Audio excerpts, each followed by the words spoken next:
네, 이번에는 저희가 단독 보도한 내용을 조금 더 자세히 알아보도록 하겠습니다. 박근혜 대통령의 비선 진료 의혹을 더욱 증폭시킨 이른바 주사 아줌마의 실체가 YTN 취재진에 포착됐습니다. 최순실 씨 일가가 단골로 찾던 이른바 백선생으로 불리던 인물인데 특검팀이 소재 파악에 나섰습니다. 네, 직접 취재한 이종원 기자가 전화로 연결돼 있습니다. 이종원 기자. 네, 특검 사무실입니다. 자, 백선생이라는 사람에 대한 취재가 어떻게 시작이 된 겁니까? 네, 일단 이 제보자가 신원이 공개되는 걸 굉장히 꺼리고 있다는 말씀을 먼저 드려야 될 것 같은데요. 다만 최순실 일가와 상당히 가까운 관계를 유지했던 여성이란 정도로 소개할 수 있을 것 같습니다.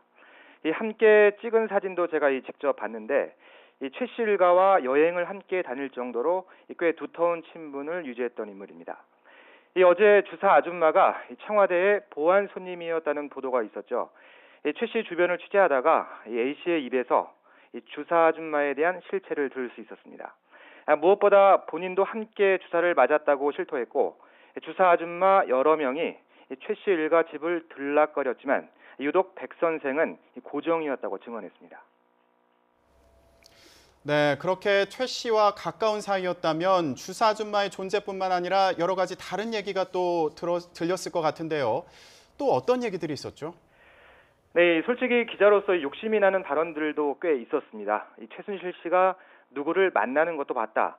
이런 이야기도 했는데 일부분은 이미 의혹들이 제기된 부분이기도 하고 또 검증 과정이 필요해서 지금 당장 구체적인 언급을 하기는 곤란할 것 같습니다. 다만 최 씨 일가가 각종 주사제 등 약물에 대한 의존도가 굉장하다는 구체적인 증언들을 들을 수 있었습니다.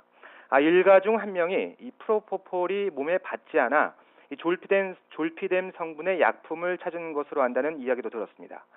일단 A 씨는 주사 아줌마가 순천향병원의 간호사나 간호조무사 출신으로 기억했고 의사 처방 없이 집에 있던 주사제나 백 선생이 직접 들고 온 주사제를 맞았다고 증언했습니다.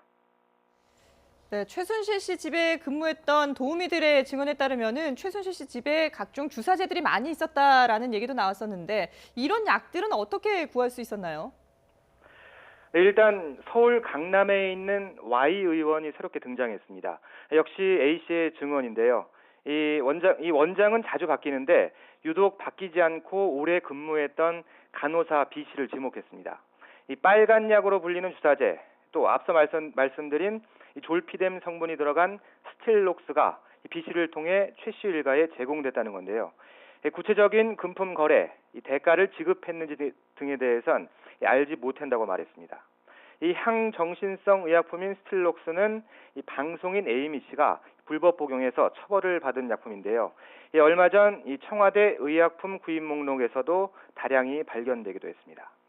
물론 최 씨 일가 집에 있었다던 이 주사제나 의약품이 모두 이 Y 의원에서 나갔다고 단정할 수는 없겠지만 이미 폭로된 비선 진료 당사자들, 김영재 원장 등 이외에도 상당수 의료인이 추가로 연루됐을 가능성을 시사하는 대목으로 보입니다. 네, 그러면 청와대에 출입한 걸로 보이는 주사 아줌마, 이 백 선생과 동일 인물일 가능성 어느 정도나 될까요? 네, 일단 최 씨 일가 집을 들락거린 시점과 이 문자 메시지가 수신됐던 시기가 비슷합니다. 물론 A 씨는 이 백 선생이 청와대에도 출입했다고는 명확하게 언급하지 않았습니다. 다만 여러 가능성을 모두 검토해야 하는 박영수 특별검사팀으로선 이미 비선 진료와 세월호 7시간 의혹에 대해서 광범위하게 기초 조사를 진행하고 있습니다. 어젠 청와대 간호장교 출신 조혁 대위를 불러 이 밤늦게까지 조사했는데요. 특검팀은 오늘 오전 구치소에서 이 백 선생의 존재를 아는 장시호 씨를 소환해 조사하고 있습니다. 조만간 주사 아줌마의 정확한 실체와 소재가 특검팀에 포착될 전망입니다.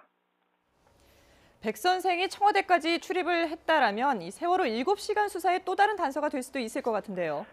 네, 물론 그렇습니다. 이 비선 진료 자체가 이 현행법 위반이라서 특검의 수사 대상이 됐죠. 그런데 사실 잘잘못을 따져서 처벌하는 것도 중요하겠지만 이 세월호 참사 당일 박 대통령이 시술을 받았다는 의혹을 푸는 게 핵심입니다. 백 선생의 참사 당일 행적을 파헤치다 보면 예상치 못한 곳에서 꼬리가 잡힐 수도 있을 전망입니다. 지금까지 박영수 특별검사팀 사무실에서 YTN 이종원입니다.